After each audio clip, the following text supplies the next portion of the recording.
Point number two, leadership through influence. Again, family, having the ability to build rapport also builds trust with your stakeholders and within your team. So you're going to have challenging moments while you're leading that project, and having the ability to let your team know they can trust you, that they can lean on you, that you're willing to take them across the field. Are you project management ready? This isn't about just managing tasks. It's truly about inspiring teams, managing crisis while keeping a cool head, and making every project a stepping stone to success. You think you got what it takes? Listen to this entire episode to see how you measure. This is where we unlock the secrets, not to just stepping into project management, but actually owning it. If you're ready, hold tight, put on your seatbelt, because we're going to transform your potential into reality, and it starts now. If you're new to the channel, I go by the name of ED. For all you smart and intelligent folks out there, that just simply means Ed. I have an 8-point framework, and these 8 points, my goal, my mission, my job is to unpack today's title, which is entitled, If You Had an Opportunity to Be in the Field of Project Management Today, Would You Be Ready? Would you be ready? You know what's so funny, family? If you don't mind, I'd like to share a story. Everybody talks about if they were in a particular position, they would do X, Y, and Z. Okay, you want more clarity because that's what we do here. If somebody said, man, you know what? I would love to be a project manager. And I've watched other project managers and I believe that I'm better than them. And then they get put in that position where they're actually the project manager. Their goal is having to lead a team. And then they find out that what they were seeing is sort of like similar when they talk about how the swan, where it moves so gracefully upon water, but underwater, they're just swimming with their feet, just moving so, or I should say, is it their feet? Just moving so erratically as far as just the pace and everything. But above water, it looks like they're just gliding slowly. And so, family, when you say you want to get into this thing that I love, that I hope you really, truly fall in love with, called project management, before you say you want to jump in that driver's seat, before you say, oh, I am the one, I'm better than this person, hold tight and make sure that you start unpacking what that project manager is doing. And that's why today I really wanted to unpack some of the soft skills, some of the hard skills that you should be working on, just in case if you get that call. Imagine if you got a call from a recruiter right now and they said, hey, we were looking for a project manager. We seen your skills. We know you're a project coordinator right now, but we don't care about that. We were looking at your skill set, and based off your skill set from the jobs you've done, we believe that you could be a project manager. Would you be ready to accept that position? Or would you make an excuse or a reason or find a way to talk yourself out of the position why you're not good enough? That's why I always recommend, family, you need to check out these imposter videos that I put out there, because many times we get caught up in the imposter syndrome. So we're going to jump into these points. They're going to be very powerful. These are things that I would recommend that you work on, or if you're not working on them, that you should begin to work on them so you can be ready. If that call comes in from a recruiter, if that call comes in from a hiring manager and say, hey, we found you on Indeed, we found you on LinkedIn, and we would like to connect with you and offer you a potential opportunity, would you be ready? Point number one, leadership through influence. Listen, one of the biggest things when you get into this thing that I love, that I hope you fall in love with, called project management, you have to learn how to build a rapport. You have to understand you have to understand team members' motivations and challenges. You're not going to get all that in a boot camp. You're not going to get that in 24 hours, but you will get that from doing your homework. You will get that from true experience. That's why we talk about real life experiences here. Some actions that you can do, because I want to give you actionable tips.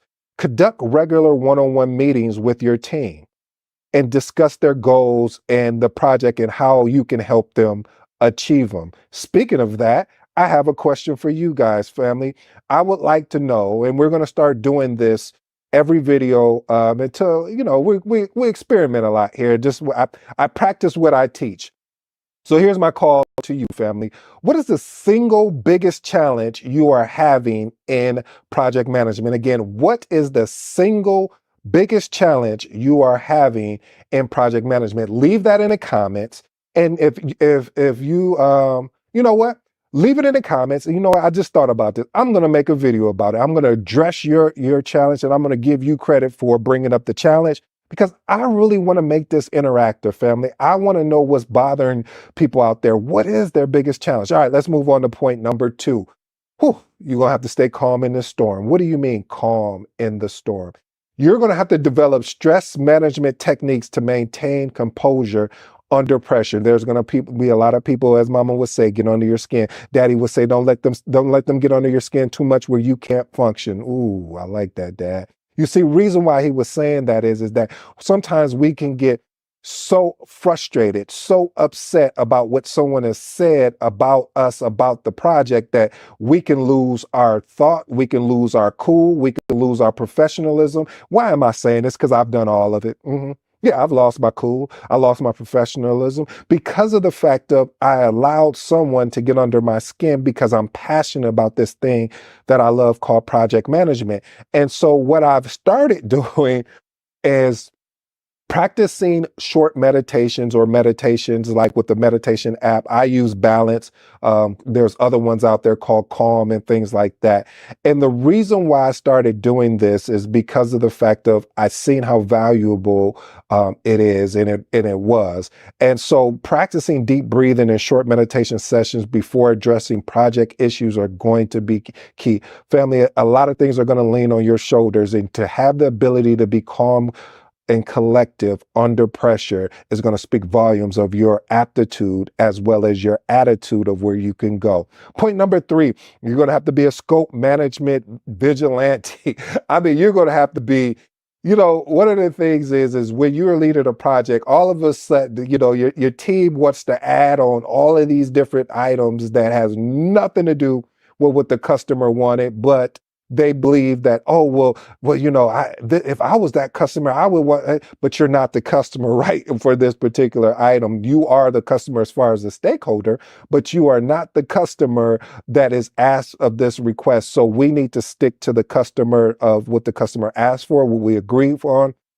When we were going through the scoping progress, collecting the requirements, defining the scope, creating the WBS, okay, you know where I'm going. I'm only talking 49 processes. But point is, what I'm saying, family, is that we want to ensure that if we want to keep a detailed log of all the requests that have come in anyway. A lot of project managers don't talk about that, but you want to do that. The reason why you want to do that, if the customer, when it comes back, you deliver on what they said, and you in the closing aspect of things, and you hand it over to the customer, say, hey, we also have some other ideas. If you're open to it, we would love to share them with you. Now you pull out this change request log that you've had, not a change log, but request log that you've had, and share it with the customer based on what the team was saying. And you bring the team with you. Don't never just try to, and when I say bring the team with you, pick out the people that have provided you the items, what they think they are, and bring them with you so you guys can have a really open conversation with the customer. Point number four. Failure is the best teacher. Again, failure is the best teacher. I mean, after a project setback, conduct a what I call a recon. Okay, you don't like that. Okay, in the military, and I may get this wrong, so I'm nervous to even say this. So I may not. I'm not going to say it because I am going to say it. They call it an after action report and something of that nature. Now, the technical name of it, basically what they do is after each mission, they see what went well, what didn't go well, and what's room for improvement. And that's basically what project management is you're always constantly seeing what went really well, what can we, and what didn't go well, and then what are some ways that we can even improve what went well, and what are some ways we can improve what didn't go well? Because this way you're creating an environment where you're constantly getting better. And this is my caveat, this is my disclaimer. Family, you have to facilitate a blame-free review meeting focusing on what can be improved. What I mean by that is that you do not want to have an area where if someone is pointing out something and then it turns into because one of the people that worked on it felt some kind of way, they got into their feelings, and now you can't have an open, free conversation. You're going to have to be responsible for facilitating that effectively so you can get the most out of that meeting. Because I've been in those type of meetings where you may point out, well, hey, if we would have got this maybe 2 weeks earlier as agreed upon, we probably would have finished maybe a month earlier. And I'm using that as an example. And the person that was responsible for that task, they may again get in their feelings. And next thing you know, you're going back and forth with this person, and it's like a blame game. So again, family, just ensure when you're in those review meetings, documenting the lessons and incorporating them in future projects. Point number 5, communication excellence. What does that mean? Always said, if you're a project manager or a project coordinator, especially if you're a project coordinator, if you're a project coordinator, you would have a jump on so many project managers. This is a gem. I didn't even plan to say this, so I'm going to say it. And I may have to chop this video up a little bit so you can be in the part, because I want to make sure you guys win, that are project coordinators coming into this field of project management, as far as being a project manager, excuse me. You want to be able to practice clear, concise communication. And the biggest thing of it is also practicing active listening and and verbal interactions. The reason why you want to do this, family, if you're able to have active listening, like you already don't have a pre-planned response based on what someone said and without even listening through the whole conversation, you will have such an advantage. And here's the advantage, the real advantage. Start doing YouTube. I always say that you don't have to put a single video out, but what you want to do is figure out a topic. Once you get the topic under the project management umbrella, and then get on video and talk about it.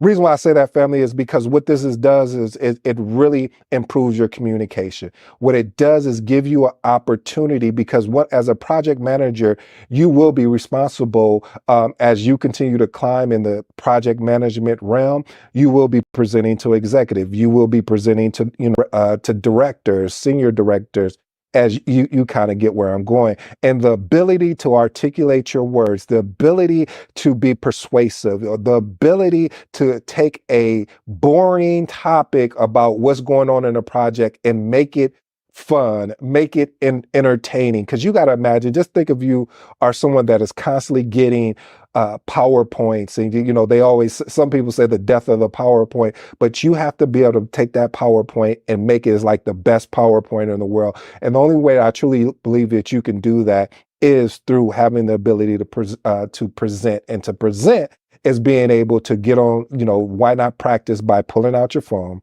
recording a video on a topic, let's say it's WBS, and talking about it, and then continually to get better over time. So this allows you to really, truly improve on your communication. Point number 6, psychology insights. Again, psychology insights. You're like, what are you talking about, ED?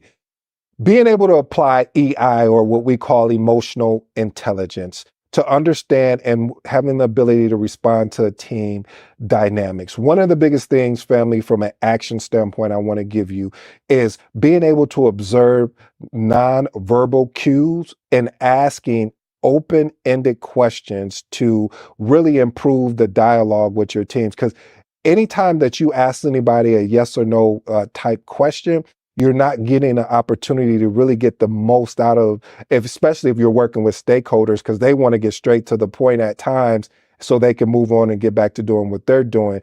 So you want to be able to create an open-ended type question. What's an open-ended type question? How did you get there? Not, did you get there or not? That's like a yes or no. So you want to be able to create those type of open-ended questions. Just start coming up with a whole bunch of them and practicing them, family. When you have that ability, then all of a sudden it becomes natural, where you're in a conversation and now you're gauging and say, so what do you need? What do you actually need help with? And you get better over time. Point number 7, embrace organizational culture. What does that mean? When you get into an organization, family, you're going to want to know the specific workflows. You want to understand the jargon. You also want to understand, family, the social norms of the workplace, because there's certain things that are not really said or published.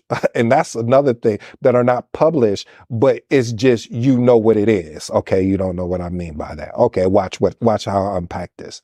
Here's something that basically is sometimes not known. When you are leading a project, you might not be aware that even though you have this particular stakeholder that you're working with, that their manager wants to be involved in the project as well. So they want to be on as part of the communication. How would you know that? Well, how you would know that is scheduling informal meetings with team members across various departments and understanding what their contribution is.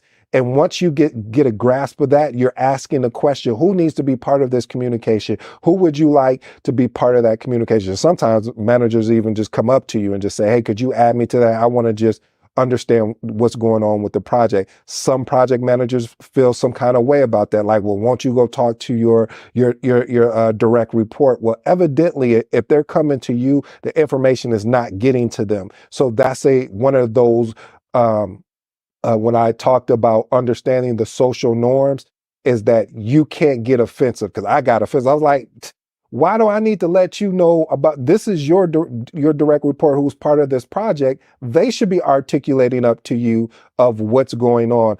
I have a goal to get the information out to the right people, but I didn't know that I had to get it to you as well. So you can't just let it go.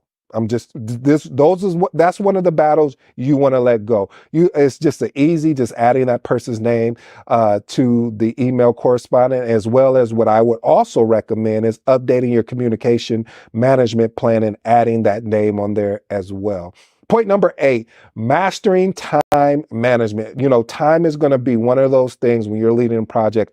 You could get busy in the administrative of things that you forget that you're also leading a project. What I mean by that is there are going to be a lot of administrative tasks that you're going to be responsible for, but also you're going to be responsible for inspiring and motivating the team to execute on the things. You're also going to be responsible for connecting with the team, finding out what they need, what roadblocks are in their way, what are people taking up their time where we may need to go and have a conversation with their direct manager to say, hey, this is a very important project. This is prioritized as number one for the organization. What I need from you is if we can get this particular stakeholder off a certain X amount of data, or I should say business as usual tasks, so they can lock in and stay focused on what we're doing here. And they can always come back. And that may be a battle you may need to go against. And one of the things too is that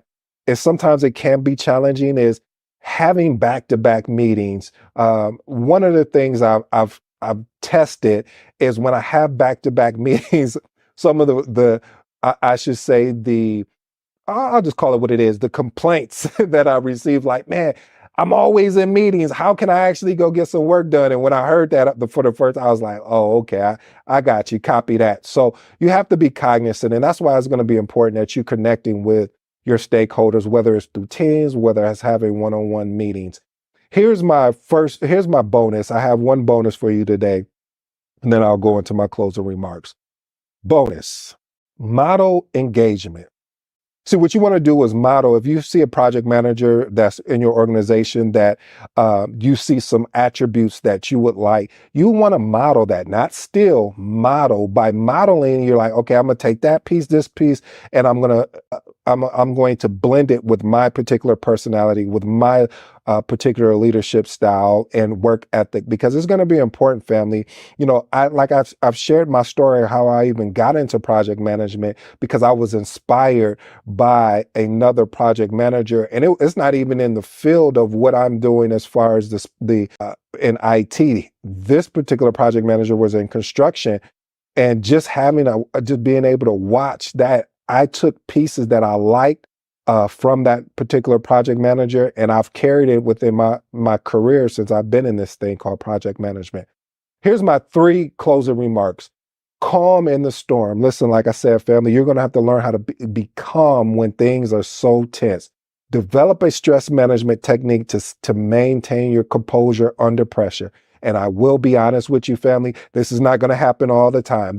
You're going to make some mistakes along in the journey. So if anyone says that they've been calm through their whole career in project management, you probably want to unsubscribe from them. Don't follow them anymore because they're leading you down a wrong pathway. I'm telling you, I've done it more than I can count. Am I happy about some of the times I've done it? No, but what I've learned from it is what I'm sharing with you so you can work on it and be ahead of where I was at that time.